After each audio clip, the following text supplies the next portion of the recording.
A new recruit dug his own pit and waited for a tank to roll straight over him. The armored beast came charging in at 70 miles per hour. He shook uncontrollably, knowing one mistake would crush him into the dirt. As he screamed in terror, the tank thundered over the pit without touching him. The second it passed, he scrambled up and hurled a grenade at it, completing his first training exercise as a soldier. Then another recruit noticed something humiliating. The terrified rookie had wet his pants. Everyone immediately started mocking him until the devil drill instructor suddenly appeared. He grabbed the loudest troublemaker and tore into the entire group. The freshly shaved recruits could only stand there and take it.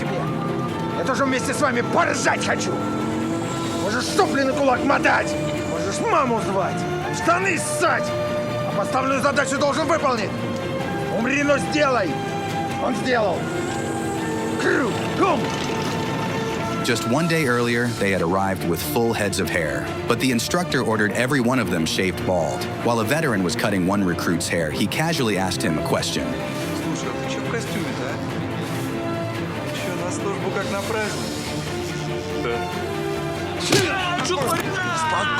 The recruit responded by pinning the veteran to the ground and shaving his head instead. Payback came quickly. During roll call, the instructor decided to crush the recruit's arrogance and avenge the veteran. One punch sent him straight to the ground. That was only the beginning. During weighted drills, every recruit had to carry an extra 20 kilograms of rocks. Even after reaching the finish line, the veteran simply kicked them back down.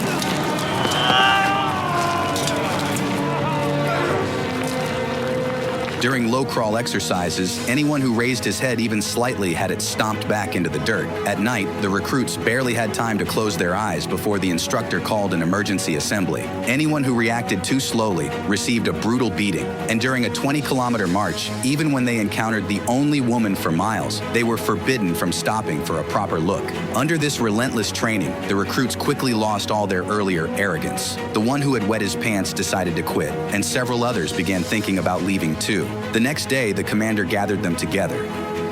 Нет ли среди вас тех, кто передумал?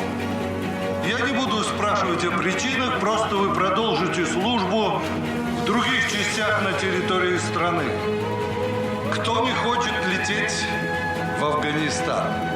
But when the moment came, none of them could bring themselves to walk away. They all chose to stay. Their instructor was so strict for one reason. He wanted them to survive the battlefield. He had already seen combat and knew exactly how brutal war could be. 3 months later, their training finally ended. As the recruits boarded a plane bound for Afghanistan, the usually cold instructor suddenly had tears in his eyes. He knew some of these young men might never come home. They soon arrived at an airbase in Afghanistan and stepped off the plane with nervous excitement. A veteran preparing to return home tore off the lucky charm that had protected him for 27 years and handed it to one of the recruits. Then he turned and boarded his flight home. But seconds later, the aircraft was struck by anti-aircraft fire and forced into an emergency landing. The moment it touched down, one of its tires exploded. The plane veered out of control and crashed into nearby fuel drums.